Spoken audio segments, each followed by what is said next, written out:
Hello, everyone. Tony here, Kristen here.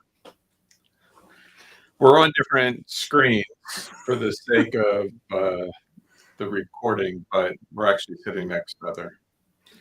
And it's kind of weird because of the delays and audio and all of that. But yeah, because I can hear him and then I hear him. It's very strange. it's like talking to myself. Which you do often. No. So just real quick, if we could do a sound check and you can let me know how this is coming through. I don't know if the audio is synced with the video, but nothing I can do about that. Actually, it seems to be on my end. Yeah, it seems that way too.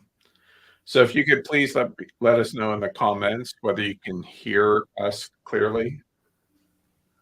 We got sounds good and loud and clear. Awesome. Okay, well, welcome everyone. We're going to dive deep into some insights today, but trying to determine whether I need to turn my own sound down. Just a little. Well, no, the sound of my AirPods. Oh, yeah. Because we can hear ourselves like 3 times. It's very weird. First time ever doing this with another person on this platform. Oh, and I only put my first name. Was I supposed to put our last name too? Doesn't matter. I think everyone knows you're married to me. There's no escaping it. Nope. Okay. Can you still hear me okay? Just to make sure, because I turned my volume level way down on my keyboard. I mean, I can, but I'm sitting next to you too. Thanks, Donna. It's a screen. Tony has the same one. He's just only showing it on one half. So can everyone hear me clearly? I just want to make sure before I go diving in. We got some yeses. Okay, good. All right. So I thought we could start off by giving a little bit of backstory and some foundation here. This, as I mentioned in my email, this is not meant to be training or teaching or anything like that. Well, teaching maybe, but certainly not business training or anything like that at all. If anything, it's quite the opposite, but it can improve your business for sure. This is going to be more of a focus toward, I guess, personal development would be one way of putting it. But a lot of what I'm going to be sharing today came from personal downloads that I received and insights that I received from my quiet times in the mountains. And I've been traveling to the mountains for a number of years, occasionally getting downloads, but more recently and more specifically over the last 2 years, I've been going there nearly every day, unless like weather prohibits or we have plans that I can't get out. And so one of the advantages of traveling to a quiet place that doesn't have to be the mountains and journaling with dates and everything is that it allows you to go back and track progress. So a lot of the downloads that I receive are for me personally, but having said that, I started to recognize that there was a lot of value in what I was receiving for other people. And that became especially clear as I would share my daily downloads with Kristen, which I do pretty much every day. Once in a while, life gets busy and all of that, and we're unable to. And of course, we just came through an extremely busy time with selling our house and moving and all of that. But so anyway, what I'm going to be sharing is from those trainings and how those downloads, which I'll say I'm just debating how much I want to share. So there is a specific guide that I have conversations with, and I'm not going to reveal their name. It doesn't matter. But I've been getting messages from this guide for years. And I've just been really learning how to hear better and tune in better. And I'd love to say that he's kind and loving and caring and all of that kind of stuff. And I guess at times he is, but more than not, he calls me out of my shit. And that's not always fun. But I'm going to take today's opportunity to share what he said to me specifically, which will likely call you out on your shit as well. And the reason why I thought it was important to share this is because of how transforming these insights have been. Um, who of us doesn't want to be the best version of ourselves, right? And that's really what this is about: how to live life to its fullest, how to get past all of our own bullshit, and really embrace the parts of us that are really us, not those things that have been defined or thrust upon us by other people. And that's really what it comes down to. And how it all started was back in February, February 11th, to be specific. Um, one of the parts of the download that I received really surprised the daylights out of me because, I've been at the personal development game for a long time, 20 years at least, and really longer than that. And so, you kind of think about um, that you believe that you've had some things figured out, and you look at certain things in your life and you feel good about them, and so I thought I was doing pretty good, and come to find out that I wasn't doing as good as I thought that I was. And one of the statements that kind of kicked off a lot of what I'm going to be talking about today, um, and I have my journal open in Evernote right here in front of me, was this. He said, you have been functioning at 10% power. It's time to push to 100, and watch what happens. And then he said, you must do this. And I thought, 10%? I thought I was doing a little bit better than that. I mean, 15, 20 years into this personal development stuff and all of the hard work I've done, you think I'd be further along than 10%. But it really caught my attention. And I think that that was the point. And so as I was kind of exploring what that meant and what that looked like, the journey and the inspirations really considered. And of course, we were looking into making some significant life changes, and nothing was clicking, nothing was happening. We're trying to sell the house wouldn't sell. Try to sell my Mustang, the Mustang wouldn't sell.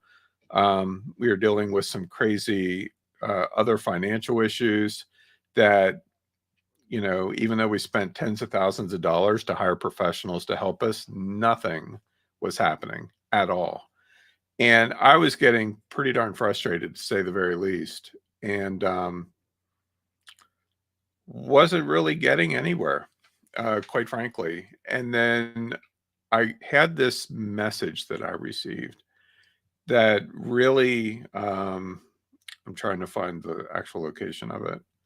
It really kind of changed things for me. It was one of those statements that um, caught me off guard. I wasn't expecting it. And a lot of what I receive here is not what I expect. I mean, you can go into a quiet time or meditation time and think, well, I'd like to get some answers on this, or I'm just going to randomly throw something out there and see what happens. But it took quite the twist in a way that I wasn't expecting. And that was, I can't find it, but it doesn't matter. I know what happened. Kind of lived it. So what happened was that I was told, going back to this 10% thing, that there was a number of parts of myself, parts that I considered myself, that didn't belong, and that it was time for those pieces to go. That the other 90% of, I had 10%, the other 90% was still out there, still surrounded me, wanted to have a homecoming, his words, not mine, but they had no place to go because I was already 100%. 10% Tony, 90% bullshit. Okay. And so the crap has got to go. And I didn't even know what that meant. I didn't know what it would be. I didn't know what pieces he was even talking about or whatever. But then I was directed to take a hard look at myself and do something that I I honestly didn't know how to do. And that was to let go of things that weren't part of me without having to define what those parts were. I mean, it's kind of like groping around in the dark, it's like you need to get rid of that thing. What thing? The thing. Just let it go. You don't have to know what it is. But how am I going to let go of it if I don't know what it is? I mean, it was kind of like that rhetorical kind of circular reasoning. At least that's how it felt to me. And so along those lines, one of the things that I was instructed to do was that in our house, we had the house, we meaning me, for 27 years. My first wife and I built the house. We raised our girls there. We had a lot of experiences, positive and negative, in that house. And so needless to say, there were a lot of attachments that I had to those former events, both good and bad. And so one of the things that I was instructed was that I needed to release the house room by room, and the original house especially, and invite my daughters to come over and help me do that. And for me, I needed to release the play space. Right. And not so much the addition on the house, but the art studio, because it was like my dream art studio. And so my daughter Courtney came over, she joined me, and we walked through the house. And then the very next day, I had a massage appointment, and it was the first one that I had in a long time. No, And this was the Cairo appointment. Oh, the Cairo, one of them. But anyways, he as he was adjusting me, something happened. And there was this emotional release. Never had it happen before or since. But something changed. And so immediately after those two events, we got an offer on the house. The Mustang sold. And hold on. You're timelining here. So we got the Mustang sold after that. The house offer didn't come in until the next thing. The main thing that we told Kareen about. The big thing. which big thing? The calling back. Oh, well, yeah. I'm getting to that part of the story. But the big stuff didn't happen until then. But you needed the foundational groundwork, both of us did, of letting go in order to make the space. Right. Yeah. One thing that was a part of this process wasn't just letting go. And I'm going to give a lot more definition to that in a minute. It wasn't just letting go. It's actually a two-part process, as Kristen was referring to. You can let go of things, but you also have to call back parts of yourself. And that's what I started to do. So things would come to mind. I would release them, say, fly, little birdie, get the hell out of my life. And then I would call back the parts of myself that were missing. And I don't know what those parts are. I mean, if I said to any of you today, hey, you need to call back those parts of you who are really you, but are currently missing in your life, like, how would you define that? Well, the good news is you don't have to. And that's what I really discovered. But as I welcome back those pieces, some really major crazy things started falling into place, and I don't have like a spiritual tuning meter that goes from 10 to 12 to 20% or whatever. I couldn't tell you what percent I'm at now if I had to. But what I did discover was this: there are parts of ourselves that have been accepted by us in some cases, defined by others in some cases, thrust upon us in some cases through circumstances or events, traumas, those kinds of things. And we have accepted those pieces as a part of our identity. We have said, I guess that's who I am.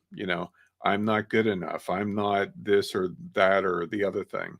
Um, self-love, all of those different things factor into it. And you've heard a lot of this before.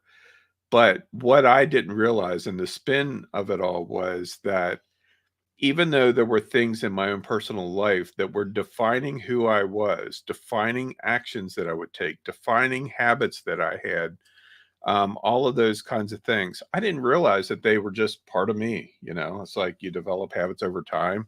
They're good habits, they're bad habits, whatever, and we just accept them as a part of ourselves.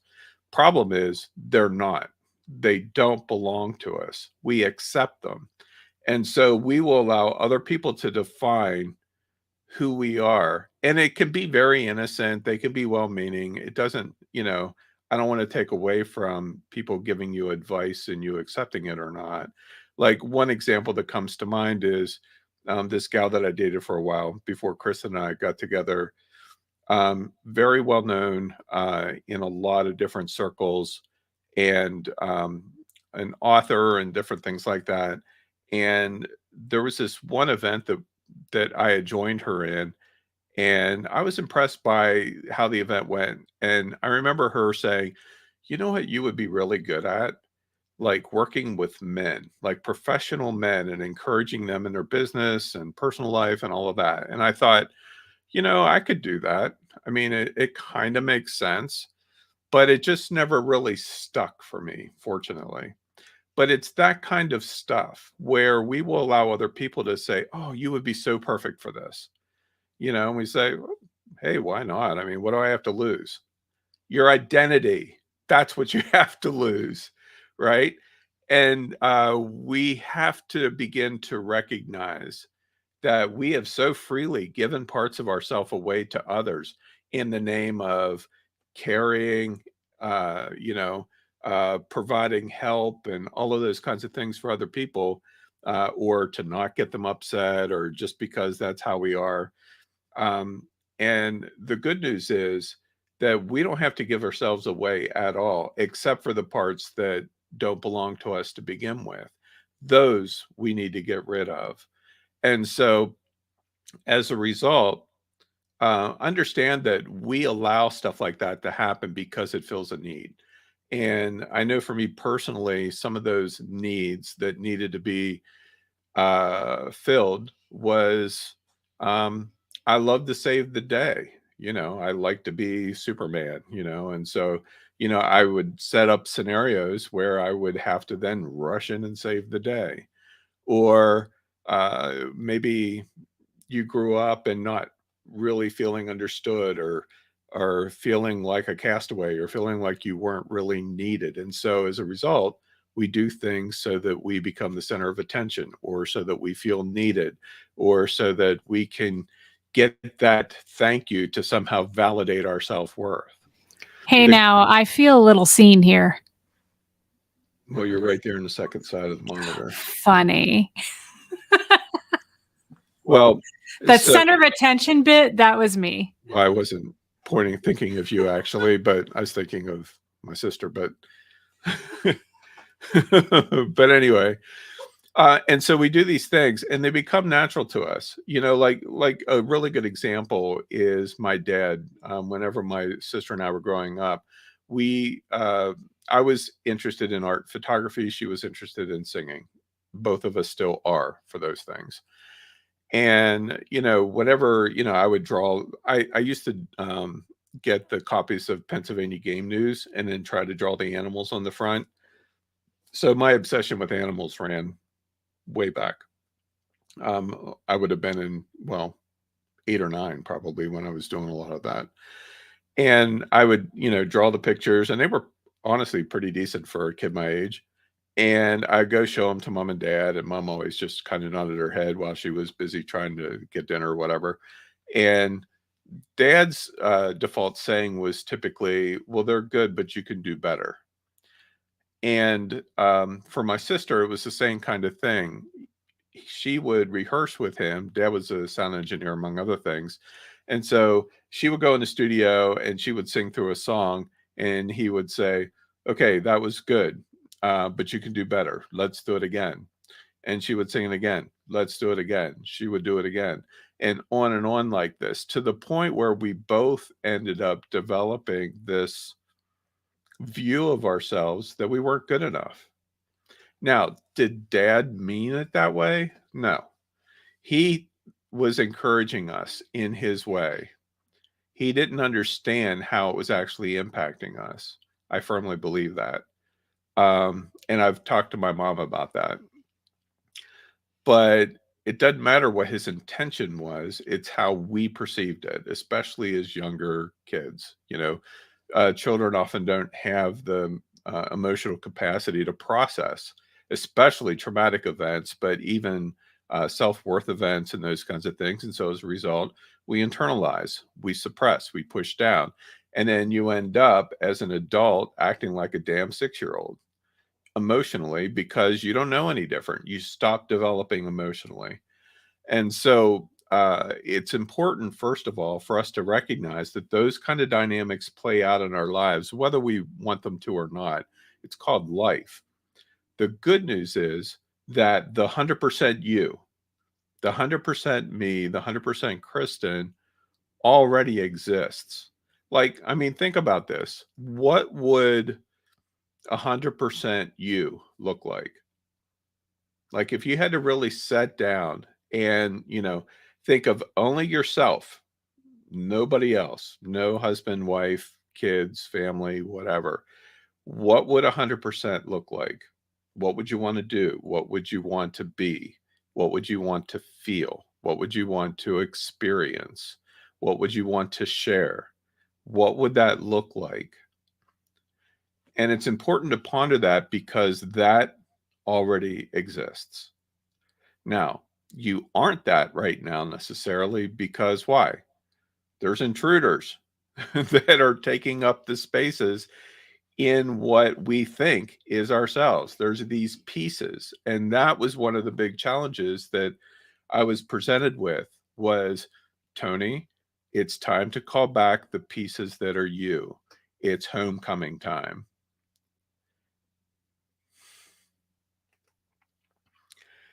And I didn't even know what that meant. But whenever I was told that, it hit me like a baseball bat.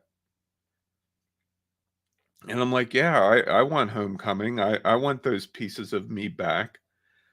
Now, as you would imagine, it can be very tedious to try to figure all of that out. And I started to do that.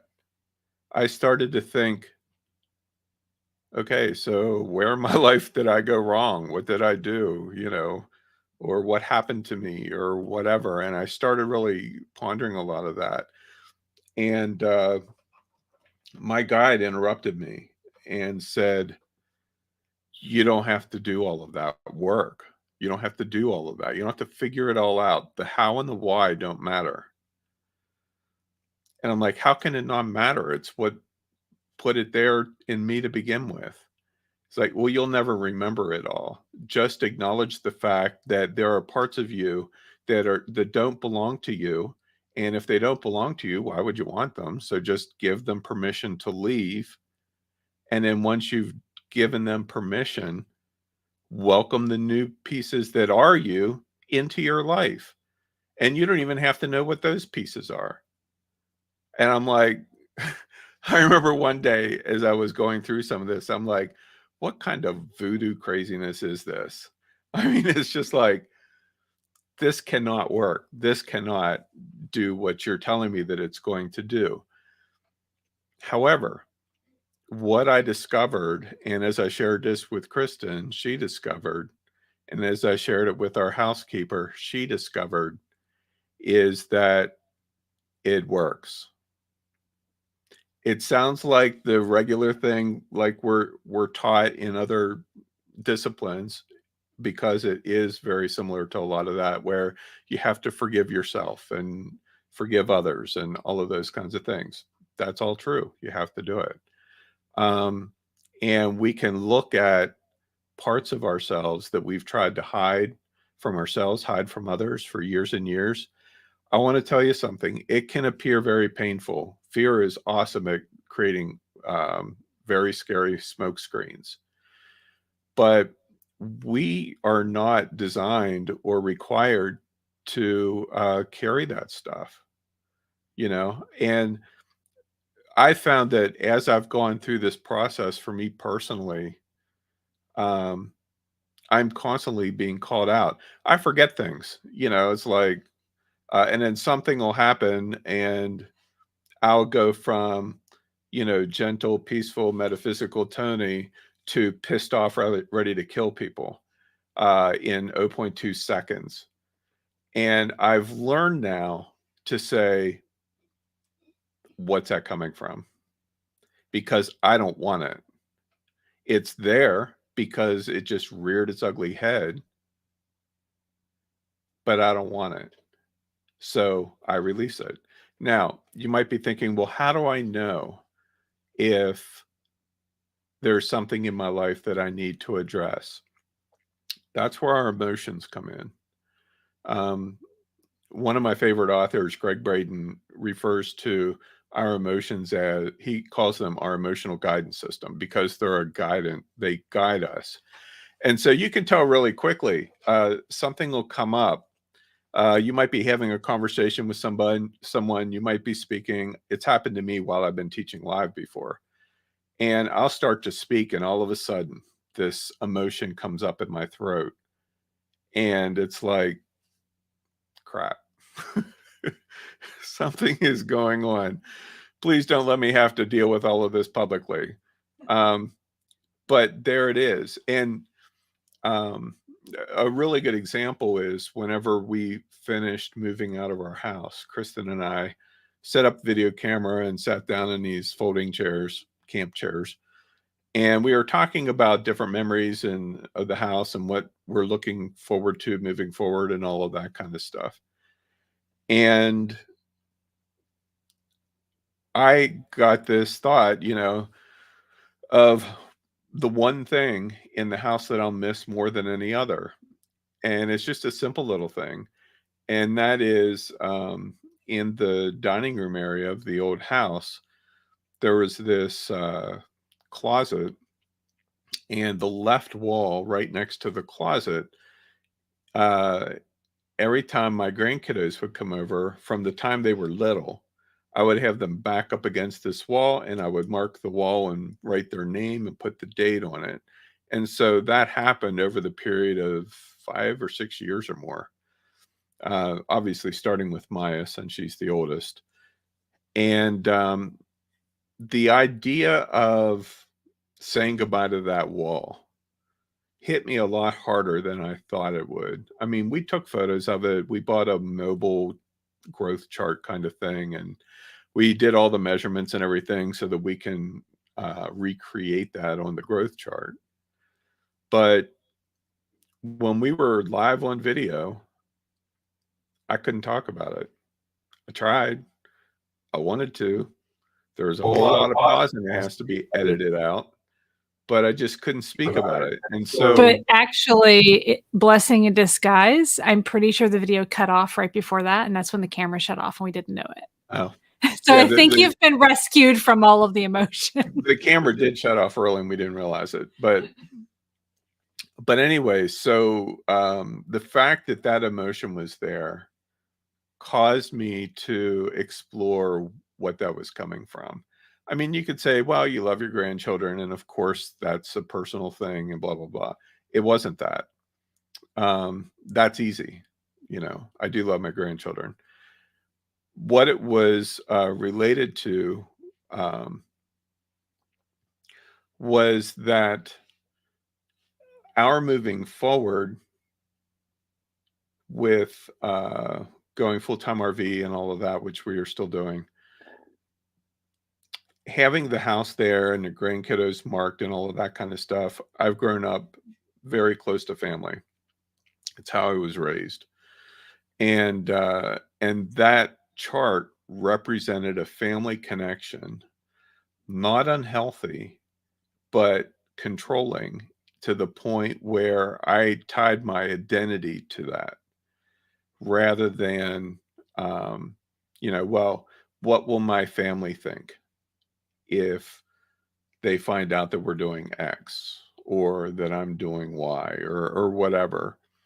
And so it was an unhealthy connection that was related to fear, not love. I thought it was love. It was created in love. But me saying goodbye to that and feeling the emotion of that pointed out an unhealthy connection, which I let go. And so now you notice I can talk about that and it doesn't bother me at all. And so sometimes these things, these little hide and seek little bastard things that try to pretend that they're us, they can do a really good job. And they'll even argue with you. Well, no, you're not doing anything wrong. Of course, you're going to have tears over your grandkiddos' height measurements because you love family and you love grandchildren and all of that. And all that they're saying is, we don't want to leave, And so then what is the replacement? Okay. If that piece has got to go, what is the replacement? Well, the replacement is just simple love for my family without attachment. There's a curse word for a lot of people. Being attached to family, being attached to people, whatever, wanting to take care of people. Why is it so important that you take care of everyone around you to the sacrifice of yourself? Why is that so important? Because it makes you feel needed, because maybe deep down you don't feel like you're needed. You don't feel like you're desired, or you have very low self-worth. So you define your worth in helping other people. Not that helping other people is bad. Don't misunderstand me. We are trying to identify the parts that belong to you and the parts that do not. And it can take some very serious, honest looks at ourselves. It can require that. And so as a result,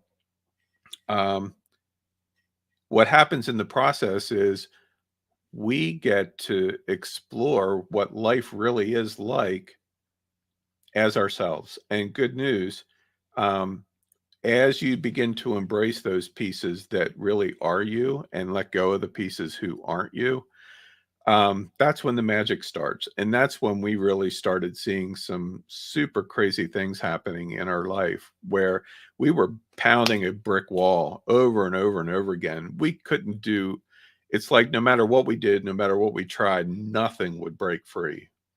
And then all of a sudden, this tiny little shift or this little insight, and me taking action on that insight, and boom, immediately things would change or open up. It seems like it wouldn't even be related with how, you can see my hand here, sorry. With how like that little thing implementing it would take us into this direction of solutions. And a lot of what we both struggled with, especially me, is what society says you need to do and be. Society has put people who struggle, who rescue all the time, who are always there for their family and friends up on pedestals and practically worship them. I mean, that's why people who are philanthropic or charities have so much attention drawn on them all the time. And God forbid you do one thing for yourself, you are suddenly deemed as evil. And then you have the other side who are saying stuff like, fill your own cup before you can fill others. It's contradictory. And we had to break through a lot of that stigma of society as a whole, in addition to family and friends latching onto that and trying to like reinforce that belief system and reframe that belief system. And I think that's also part of why those doors just blew wide open, because we were like, brick wall, no, boom. And as soon as we said, no, we are not going to stick with the status quo.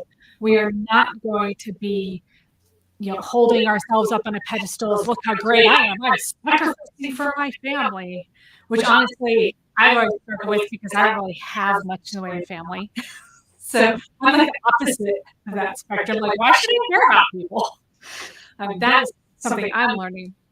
But by going against the grain there and really honing in on what we need to do in ourselves, not only are we opening these floodgates financially, which Tony's going to get to in a minute, but we are also opening these floodgates of being able to be what we need to be to make a difference in the world. It's just mind-boggling. So I want to just to kind of give you an example. I know I'm talking a little bit, it sounds etheric and theory and everything, but I want to read you 2 days. I want to read you the actual downloads that I got, the conversation, just to kind of give you an idea. So this first one was March 16th of this year. And sometimes, especially recently, one of the things that I do is work with a deck of cards, an oracle deck. And at that time, the deck that I was working with was, let's see here. It's called Into the Lonely Woods. Awesome deck. Absolutely love it. I'm not using it now because I felt like it was time to move past it. But the first card that I drew, or the card that I drew, was called Plight of the Wanderer.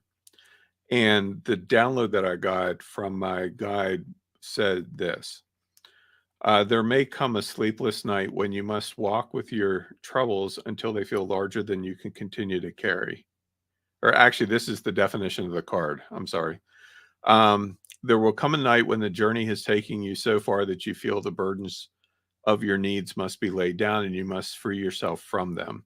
This card comes to you to say that you must know now that some of the troubles you carry are not yours. They do not belong to you, and yet you carry them. There will be a wise one who tells you to share some of those troubles for a time. They will help you know which to keep, learn from, and remember, and which can be put aside, acknowledged as not yours to carry, and buried softly in the good earth to heal, change, and become part of the great all that is. So my response to that card and the question to my guide was this: my daughter is struggling with and seems unwilling to hear the voice of spirit. I'm not sure why. A little while back, I got the impression regarding her guide. Is there something that you can offer insight on for how I should respond to her? So I was talking specifically about my daughter, not about me at all.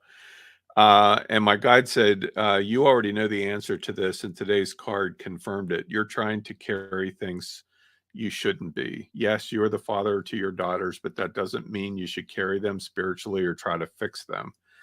You know from your own growth experiences that you grow through experience. This is the process.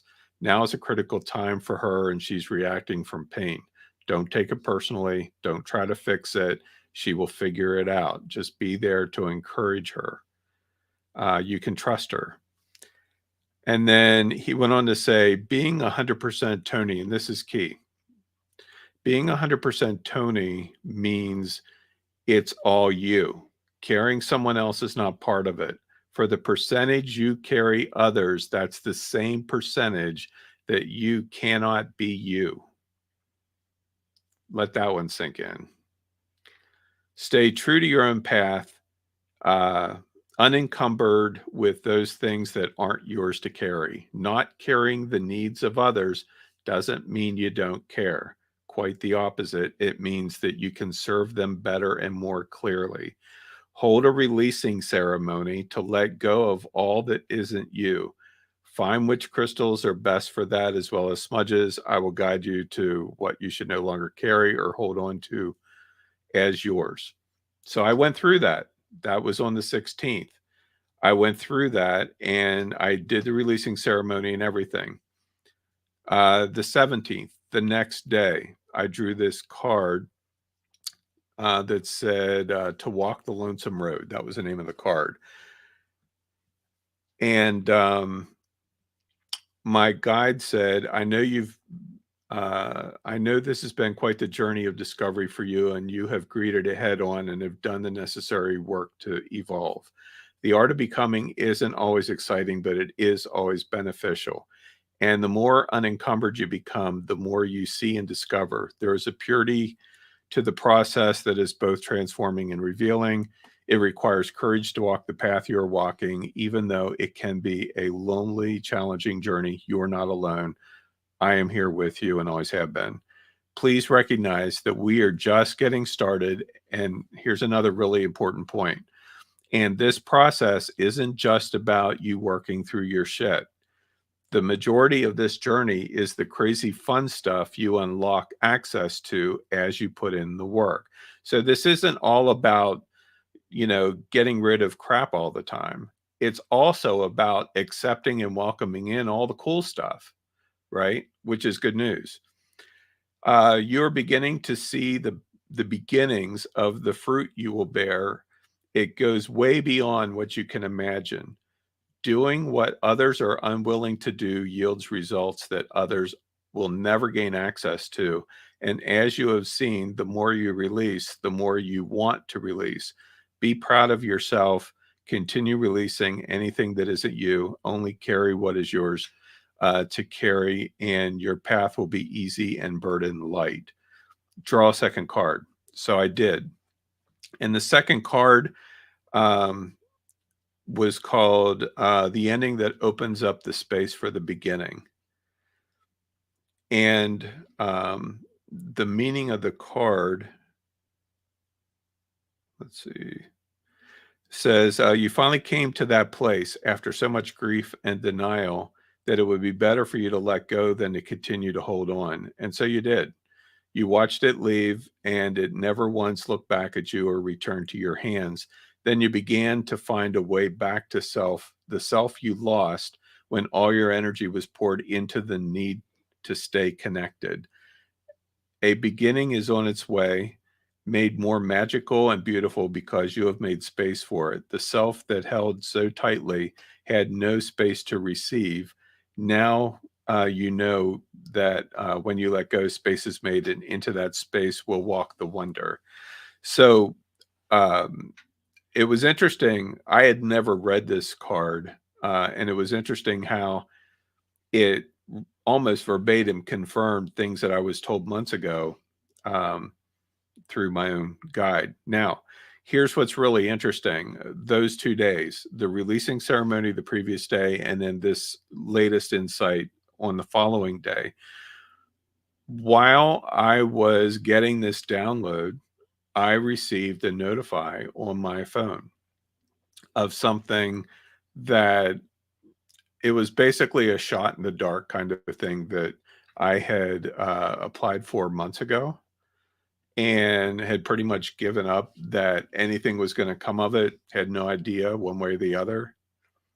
And so as I'm writing this out, what I just read to you, I got a notify on my phone that I was approved. It was a loan, that I was approved. Didn't expect it at all. But here's the thing that's amazing about it.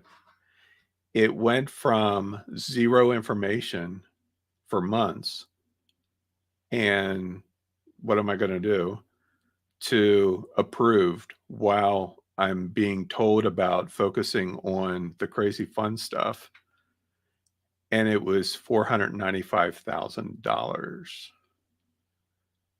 And Now, I think people need to understand that for the last 6 years, we have been facing a very large, serious debt, like something that you can't run from. And so there's been a lot of stress over that for years. I mean, paid thousands upon thousands of dollars to multiple experts. None of them could help. And so we didn't put hope in this loan at all. We didn't put hope in the house selling. We had plans A, B, C, and D all lined up. It was a this or something better scenario. We figured if the loan fell through, it would be something better. I personally couldn't imagine anything much better than $495,000 basically being poof, dropped into our bank account. But it was an answer to a 6-year-long prayer. well, and what's interesting is Krista mentioned plan A, B, C, and D. And the interesting part of that is that out of A, B, C, and D, A, B, and C have all happened. So it wasn't like either or happened. They all happened. Well, and speaking of D, plan D, I literally just now I've been doing this releasing work that we're going to deep dive a little bit more into for a few minutes. And I've been doing the calling back over the last couple of days. And I got the insight to email our email list at Nirvana, which, mind you, I have not emailed our store email list in like a month because of moving. I haven't reached out to them or anything, but just to email them a very honest, hey, this is what's up. We're selling the store. If you're interested, hit reply and we'll send you more details. So while you're talking, oops, it went to sleep. There it is. A reply. That's Boom. awesome. Now, I don't even know who he is. I don't know how many others we might get. We've already had some other people coming in person interested over the last week. But the fact that I literally just got an email now, like we pay attention to these things, these timing things, while we are sharing this with others. Every time we have shared this message with others, magic has happened in other ways, like with our housekeeper. Well, and not only with the housekeeper, the other day, your birthday, actually. Remember, we were down in Hagerstown meeting with your trainer over the bowls or whatever it was that we were having. And I was sharing some of this with her.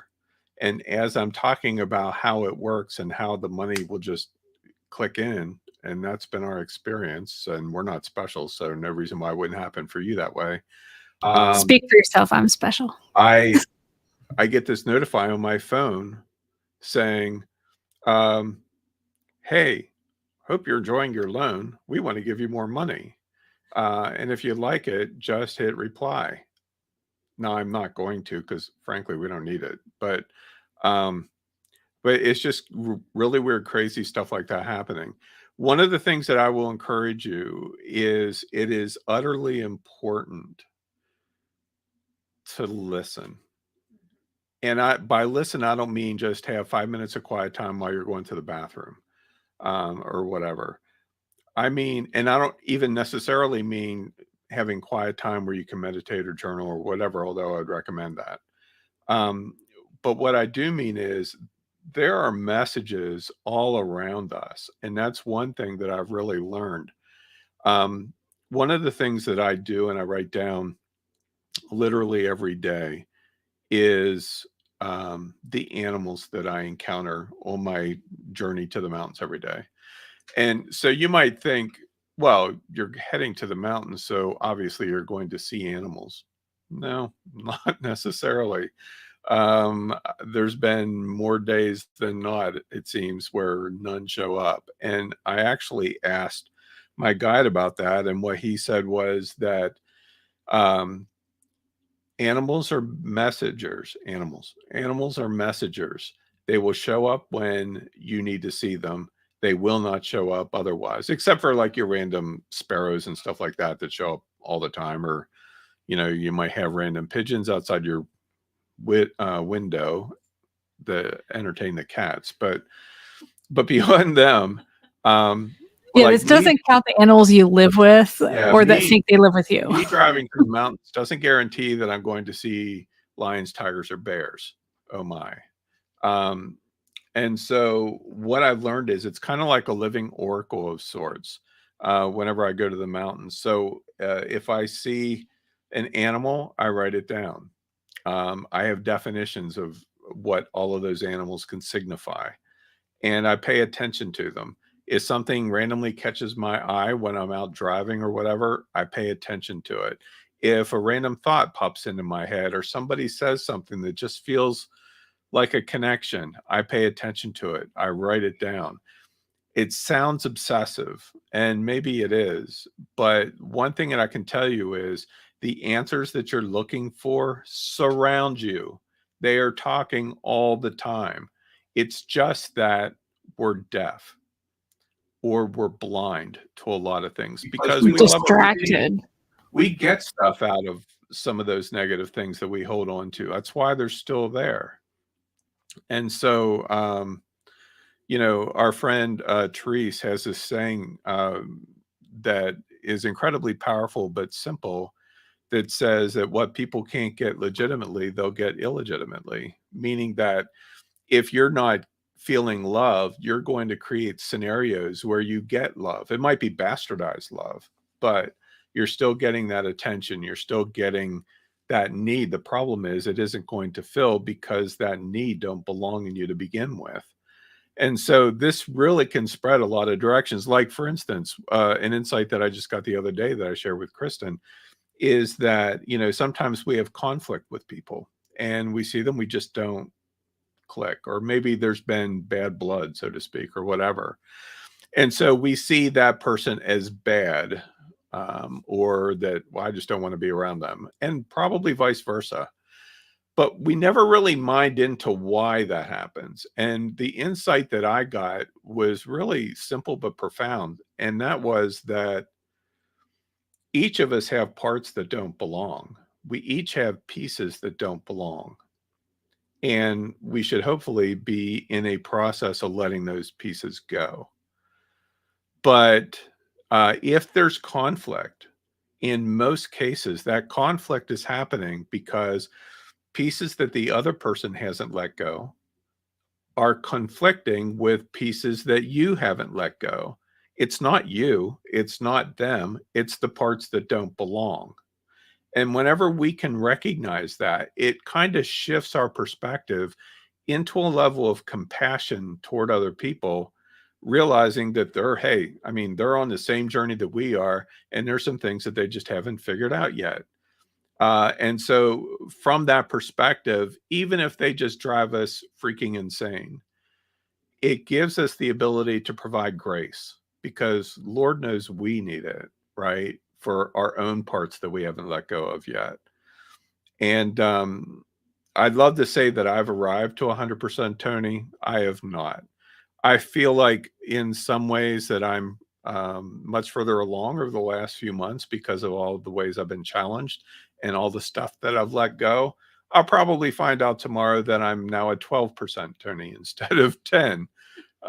Who knows? But even today, let me share something I got today. I thought it was really good. This is really important. And I think I probably got it just as an insight for you guys as well. Don't get hung up on the minutia of details. Yes, there are always deeper meanings and connections, but they can be a distraction from the message. As I stated previously, the how and why don't matter in most cases. As revelation comes, accept it, choose to act on it, and release what doesn't belong. Stand in the place of grace and peace for yourself and for those you connect with. Understand that the blind do blind things. Imagine you're in a room for the first time and it is pitch black. What does discovery look like in that environment? I mean, think about it. I don't know if you've ever been in a pitch black room where you can't see your eyes in front of your face, or your hands in front of your face. You can't see your eyes either because you don't know what the hell's going on. But, so you don't know if there's obviously probably four walls, but you don't know if there's furniture or stuff sitting around or, what. It could be people with infrared TV cameras making fun of you as you look like an idiot wandering around. Who knows? But you can't see. So your idea of what discovery looks like is going to be a lot different than if you were in that same room with the lights on. And that's exactly what was said. Now see yourself in the same room for the very first time, except that the lights are on. It's a different experience. So discovery for you is going to work different with the lights on versus pitch black. And a lot of times we are living in the pitch black. Now, we each have this divine light within us. Some are called to be perhaps a lighthouse, and others of us feel like we're carrying candles around. But just understand that it's light that really helps shine on the darkness and show us the way out of the craziness that we're dealing with. And so it isn't like it's hopeless. But that said, there are parts and pieces that each of you have. Same here. If I point the finger at you, there are at least 3 more pointing back at me. There are parts and pieces that we all have. We know they don't belong there. And we've milked those things. We've worked them. We've tried to get every ounce of something out of them. And it's just never going to happen because they don't belong there to begin with. It's like having a turnip and trying to get mango juice out of it. Not going to happen ever. But you know what? You pitch the turnip, you get a mango, and you can have all the mango juice you want, at least until the mango dries up. But weird analogy. I don't know. Picture in my head. And so our process of going through this is kind of keeping an ear to the track, so to speak. Just paying attention to the world around us and what's going on. When something comes to mind, it could be directly from us. It could be out of the mouth of someone else. It could be a sign along the road or a bird that you see. Doesn't matter. If something comes up, and especially if there's emotion attached to it, don't try to figure out what it is. Don't try to say, oh, well, this happened and then this happened. And of course this happened. And then it just became part of, you don't need to do any of that. Just say, oh, wow, this really affected me. And I can see how that affected me. So I'm choosing right now to release that piece because it obviously doesn't belong. And then the next step is to say, and it becomes a game really, to a certain extent. It's like, hey, I have an open piece now. Come on back. Next part of Tony 100%. The phrase that I've been given is it's called life in the 100%. And the more us we become, the more magical things start happening. It's just that it's impossible for that to not be the case because we were always meant to be 100% us. Shit happens even when we're kids and all of that are beyond our control, or we don't even know, or whatever. Doesn't matter. My dad was a product of a rape. His mother was a product of a rape. His dad was a product of a rape. And my dad latched on to the past like there's nobody's business. And he never got past that feeling of being abandoned and alone and all of that. I dealt with some abandonment issues, but it doesn't affect me now. I'd have loved to seen what Dad could have been living life to his fullest 100%. And I didn't get that opportunity. But we're all still here and breathing and talking, at least right now as of this moment. So that's a good thing. It means there's hope for us. And don't just get hung up on the fact that there's shit that's got to go. I mean, there is. But don't just get hung up on that. Also remember that the bigger part of this journey, which really should excite you, is the fact that there's a lot of crazy cool stuff that's also going to happen. Maybe it's finances, maybe it's something else. I don't know you. And the good news is I don't have to be you. And so it can feel at times where we are separating ourselves away from everyone else, away from our spouse. And how could that possibly be good? it's making me a better spouse. That's how it can be good. We all need time alone. And so the good news is I don't have to solve your problems. I don't have to solve Kristen's problems. Once in a great while, I'll get a download just to help jumpstart her, or she'll say something to me to help jumpstart me to point something out. And sometimes I don't want to hear it, or she don't want to hear it. But you know what? That gets filed under so what? And so, whenever you step back and regain and, you get off of your uh, anger streak or whatever, then you realize, okay, I know that I need to do X, Y, Z. And she nailed me with something over the weekend, or no, when was it? The beginning of last week? Thursday. And there's no need for us to go into it all. But there's also been times where, like just the other day, where I got a download and it's like, by the way, this is how you sell the store. This is what needs to happen. And as soon as I read it to Kristen after I got back, immediately she's just like tears. She's like, I know you're right, but well, it wasn't so much what you said of what I needed to do. It was my insight on top of that. Right. Because then I got a message that was like, by the way, what he means is this. And I'm like, oh shit. I don't want it. It's too hard. Yeah. And I'm working on that. I am. but I do want to mention before we wrap up, by the way, guys, those of you who don't know Tony very well, if I don't say before we wrap up, he'll just keep going another hour. So no, I've been watching the time. Have you? Yeah. Well, he likes to tell stories, and we have a lot more to share in the future. But what was I going to say now? Oh, yes, formula. So there is a formula to this. To the manifestation. There's manifestation techniques up the wazoo. You can Google manifestation techniques. You're going to get 1,000 different ways to do X, Y, Z. What resonated with us was discovering that by becoming 100% us in that process, it opens the doors. Right. It opens the doors to possibility. It opens the doors to prosperity, and not just in money, but in friendships and relationships and opportunities and business ideas. It opens doors. And so we started with a very methodical, okay, I'm going to sit down and make time for this situation where we meditated, if you will, called out, prayed, whatever word you want to give to it. We each did this. He did it first, told me the results, and then I did it. And then we realized this is an ongoing thing.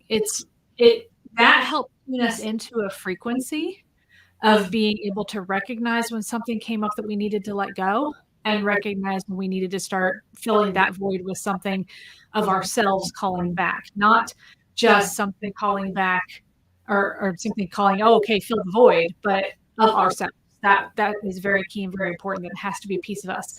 And in that process, whatever we had attached that part of ourselves to had to be forgiven. It has to be released. And it sounds a lot harder than it actually is. And yes, Tony, you have permission to replay this for me later next time I go down one of those little spiraling things saying, it's too difficult. It's really not. We just make it hard. But the formula is to make the time first, go through the process, and then by doing that, you're tuning yourself in. So now it's just a matter of paying attention. Pay attention to what people say to you, to conversations you have with close friends, family, people that you trust. If you hire a coach, with your coach. I was sharing this with my coach when it all first happened, when the doors first, literal floodgates started happening. It was all within like a week. There was like boom, boom, boom, boom, plans A, B, C, and D. Yeah, A, B, and C all just happened. And I told her about it, and that's when she told me, when those pieces of yourself come back, they are the old you. They're a previous you that you gave away. They're not the you that you, like part of that, the core part of that is the you that you need back, but you don't want all the attachment crap and memories and just bad juju that was there due to that circumstance, which is where that forgiveness piece comes in. So That's what I started doing, and I'm just following my gut on when is it time? Like, are we going to announce the stores for sale on all of our social media platforms? I don't know yet. It's not time yet. I was given the direction to email first. We'll see what happens with that. And we have a plan A and B for that too. If the store doesn't sell, we have another plan. And it's just, it doesn't mean that you don't plan for your future or have like fallbacks.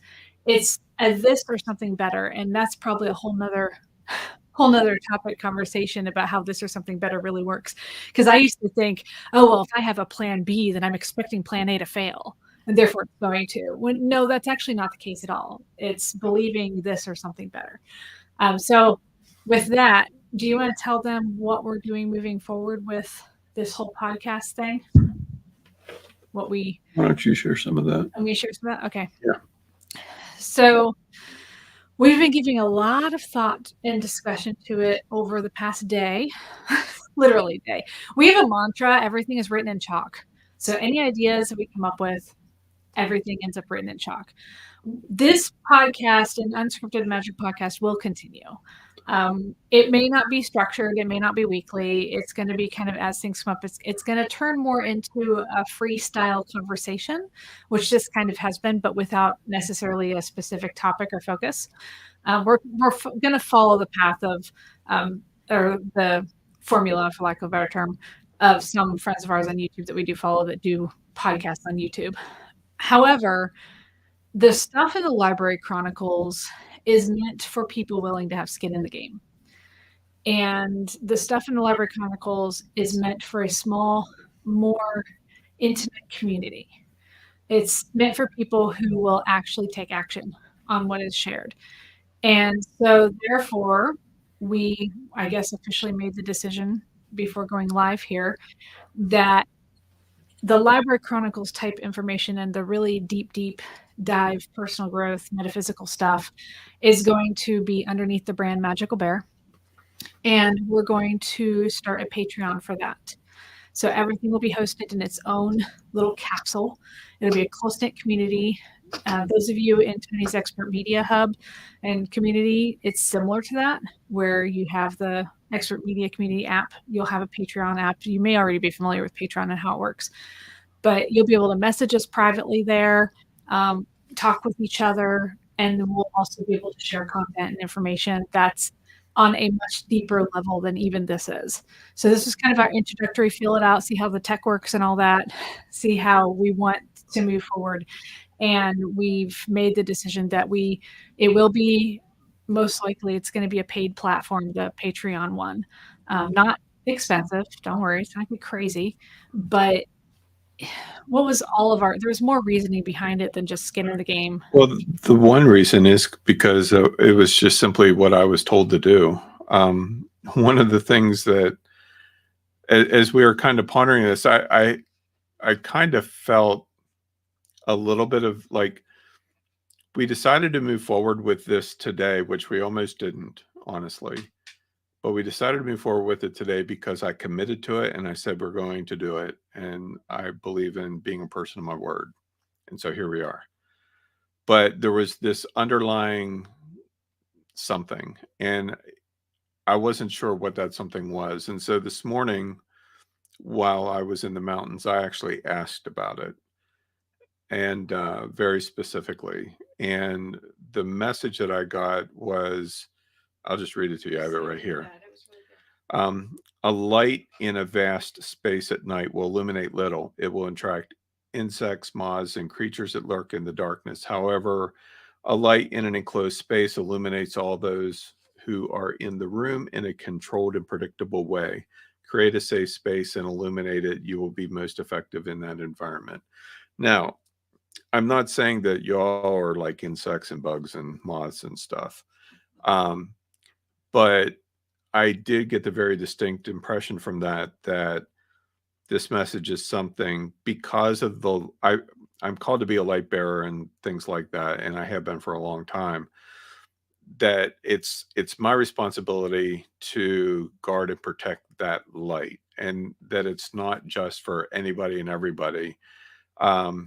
you guys are different because you've been a part of my community for a long time. So it's definitely not referring to you, but understand that YouTube, which is where this will be as a replay, is a very public platform, and anybody could access that recording. Now you might think, well, I mean, it's a positive, upbeat thing that would help people. So why wouldn't it just be a positive experience?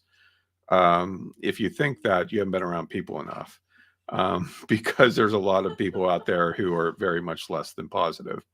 And so I have a responsibility to steward what I am given.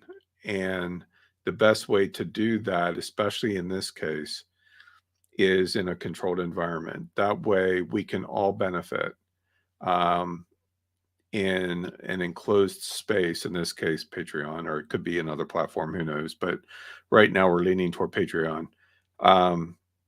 Rather than just, I mean, think about it. If you go out in the field and you have a candle, even a bright candle, but you go out in the middle of a big field in the middle of the night and it's cloudy and there's no moon or anything like that, how much illumination is that candle really going to provide? Not a lot. But if you go into a small room indoors with the lights off and you light up that candle, it'll illuminate the room, won't it? And so that's where I really am with this. Also, a part of it is that we are going a number of different directions by design. And some of these newer directions are becoming the 100%. And so for a long time, I've been very public in business training and art and photography and all those kinds of things. And that's going to continue, my courses and all of that, at least for the rest of this year. And I'll qualify that statement more later this year, perhaps. But it's also, we are very, very actively building Magical Bear again now that we're past a lot of this stuff. I have over 100,000 words that I've gotten in downloads over the last few years. And so there's things that I need to do with that content, not just keep it to myself. There's books that need to come out of it, and Oracle decks will come out of it, and all of that kind of thing. And I have the same 24 hours a day to work with that you do. I also have to be, as I mentioned earlier, a good steward to all that I'm given. Steward, not steward. Steward to all that I've been given. And so, and Kristen plays, is going to be playing a much larger role in a lot of that side of things. As store cells and Magical Bear is being built, she's having a lot of that building process. I'm already working with contracting a lot of artists to bring cool new products. Yeah. So Magical Bear like this. So we're partnering together with makers and all kinds of different folks like that. I'm doing more and more writing. Of course, I'm creating an Oracle deck right now, Spirit Animals, because many of you are in that course. So you get to watch. But we're definitely making a shift in that direction. And because that's what we're supposed to do. So I can't really tell you much more than that. Have a few comments and questions here. Georgianne wants to know what Oracle deck you're using now. I'm actually using two. And I always keep them in the Jeep. So that means that I may not remember their names. One's something about magical light. No. Light. I got the picture in my head of what it is, but I don't remember. Let me think on that for just a minute. One of them has to do with the forest. I have 70, and so remembering them all. One is light codes or something like that. I forget. We can always post it in the description. What it is. I'll put it in the description of this video when it goes up. They're they're really awesome decks, especially the light worker code or light code deck or whatever that I'm working with now. The insights from that deck are just insane. just really insane. There's a good question about, do you simply sit in meditation and just ask to release that which is not you? Or is it more detailed than that? It can be that simple, honestly, Amy. And like sometimes what I've done is just like if Kristen's working at the store or whatever, I'll just kind of wander around and mumble under my breath, or sometimes talk out loud. Sometimes I'll light some sage or whatever. Sometimes I'll just go for a walk, or while I'm in the mountains. It's whatever you're comfortable with or whatever you feel led to do. There's no magic spell to it all. It really can be custom tailored to you and your experience, and what works best for you. Some of you may not feel comfortable walking around alone in the mountains.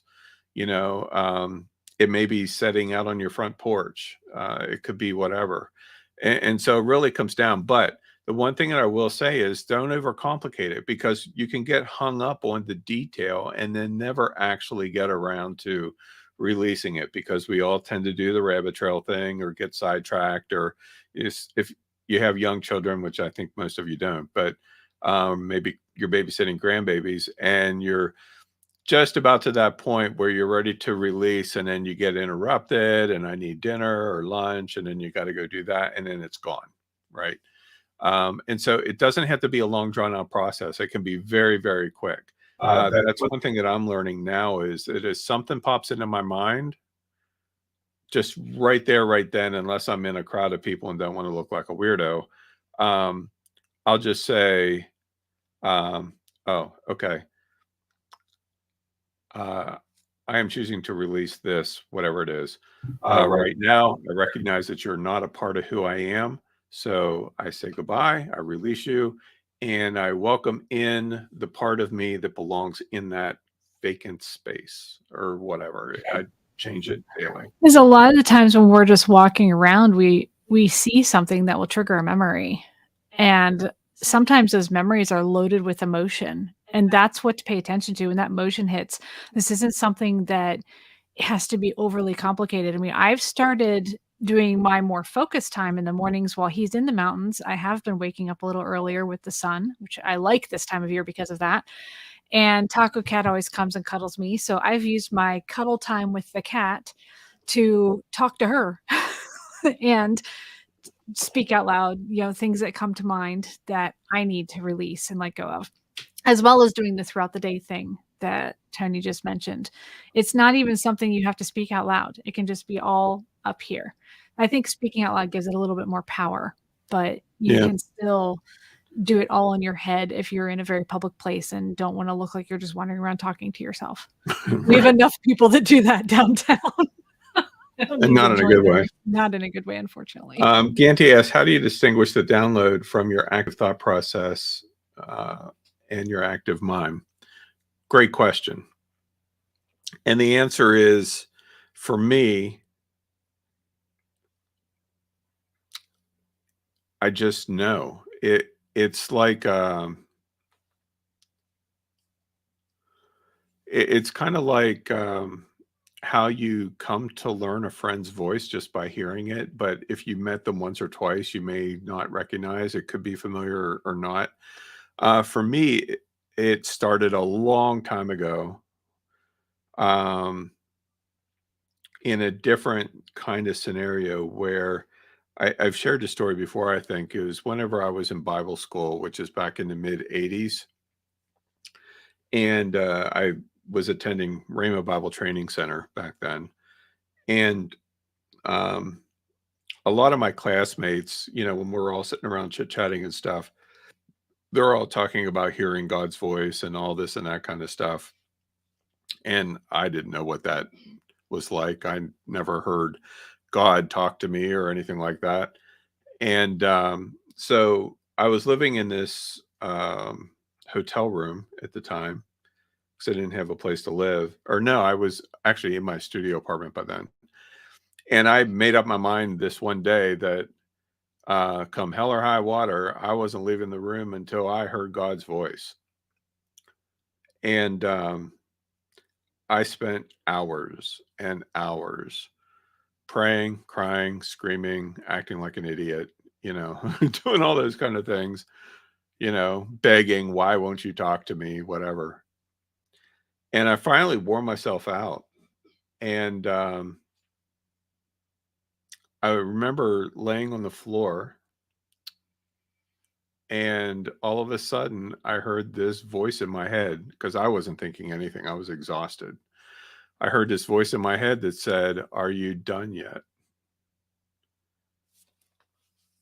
And immediately I sat up, and that's kind of how it started. And so the voice was very distinct. You could call it God, you could call it Jesus, you can call it whatever you want. I don't care. But the voice was very distinct, and I've been able to separate my own thoughts from that voice very, very easily since then. I mean, we're talking over 20 years, right? Almost 30 years. And so there was only one day, literally, where I couldn't hear that voice at all, and it freaked me the hell out, honestly. I ended up staying in bed for almost 24 hours. I panicked, I freaked out. But that was a long time ago too. But the way I approach it is just, and it may work differently for different people. This is just what works for me. The way I approach it is, sometimes I'll ask questions, sometimes I won't. Usually I'll start off with shuffling the deck or decks that I have, and just say, what instruction do you have for me today? Understand that it's all energy, right? It's not like weird, crazy voodoo stuff. It's just energy. It's literally that simple. And I'll ask what instruction, shuffle the card, shuffle the card, shuffle the cards, and then I just stop, flip the card over, and every single damn time, it's so relatable for where I am in the moment. It's kind of crazy. And I read the card, I'll write down what the card is in Evernote, and then, I'll say, what message do you have for me today, or what do you have for me today, or what do I need to know, or sometimes I'll even ask questions like, what is it like? What is life like beyond the veil? Or do atoms have consciousness? Or it could be some really weird, crazy stuff. And then I just listen. I just shut up and listen. And usually I'm sitting next to a stream, so there's that white noise that's there. And sometimes it takes me a little while to hear something just because I'm in the way. Because, our minds can run a mile a minute. But I just sit there and I calm myself and I listen. And then it just starts. And I type it out on my phone. I am like a master phone typer. 100,000 words on my phone with my thumbs. But anyway, what comes, comes. And when it's done, it's done. Sometimes it's a little, sometimes it's a lot. And sometimes it comes and I'm like, thank you very much. And then I start driving, and then something else comes, and then I pull over, and then I type out more, and then I say, thank you very much. And then I start driving and I get more, and then I pull over, thank you very much. And on it goes. And then you think you got it all, and you're driving along, and all of a sudden a hawk dips down from the sky and flies right in front of your Jeep. And like, what's this all about? Well, I needed to get your attention because of this. And then I pull over and I type more down, and it's just really random. Some of the experiences that have happened to me over this process are so beyond coincidence that, I mean, it's just defies explanation.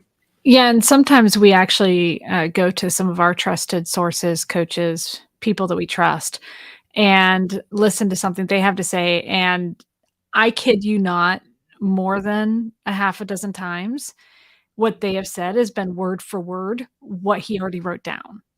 And this is not a two-way conversation. This is normally like a YouTube video, one we haven't watched before because it's like just came out. So that we see as confirmation as well. Yeah. So, right. Well, we are at an hour and a half almost. Thank you very much for all of your interaction and everything. I didn't address a lot of it, I know, and I apologize. But we will keep you up to date as far as when the next one of these will be. It's not going to be a weekly thing or anything like that. We're kind of making up the schedule as we go along, so it's going to be more as we have something to share, we'll share it. But the replay for this will remain on this channel on YouTube, at least for now, unless we move it. But you always have free access to it regardless. And once we have the Patreon up, we'll make that announcement and we'll add the link into the description of this video. Yeah, the Patreon part, we're still feeling that out. It's going to be very inexpensive, like $1,000 a month or something. So notice how I say that with a straight face. I'm going to check my Euphorolite at you. Yeah. Or you would like that. I would keep it. But anyway, no, it's going to be crazy expensive or inexpensive. See, it's supposed to be crazy expensive. Freudian slip. Freudian slip. I mean, honestly, I think this training, it's not really training, but this episode would be worth approximately $655,000. I'm just saying. Yeah. I think that's the value. I had to think about that number for a minute. Like, that's a random number. Oh, wait. Yeah. It's $495 of that was the loan we have to eventually pay back, but the terms are amazing. Yeah. We don't even have to pay anything for 2 years. Yeah, at 2.5 now. I think they extended it. And then it's like a mortgage. It's ridiculous low percentage. Yeah. Crazy. Oh, Lauren has a question about Magical Bear BTS with the whole Patreon thing. I believe the setup of the Patreon we're going to record of like how we're doing that, but the membership itself, because it is not actually, it's like a Magical Bear product. So it'd be like one of our t-shirts on our store sort of situation, or like tarot decks or whatever we'd be selling. No, I think she means is the Patreon thing going to be a part of BTS. Right. That's what I'm getting to. Oh. It's basically, it's a product for Magical Bear. So the setup of it will be, but the product itself will not. I think that's what we talked about. Yeah, we're still kind of working through some of those details. Like I said, everything is written in chalk. We'll get an insight tomorrow that changes everything. We'll keep you posted. Yeah. I'm getting ready to record, not today because we have a busy day. We're saying goodbye to our dinosaurs today. There's going to be some motion there. But this week I'm going to be recording a video for Magical Bear behind the scenes to explain more detail of some of this. And those of you who are in behind the scenes for Magical Bear, Kristen posted 3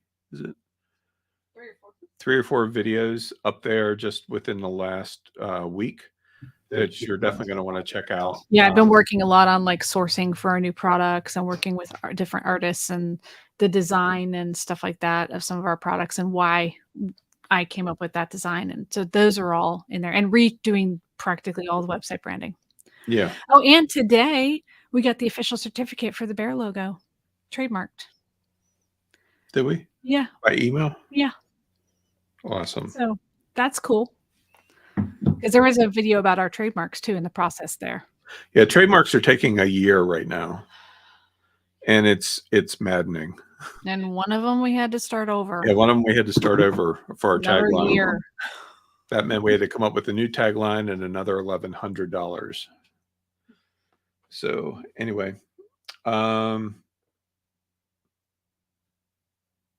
think that's pretty much the bottom of it. Yeah, the Magical Bear behind the scenes stuff, Ganti is posted in that members area on Expert Media Hub.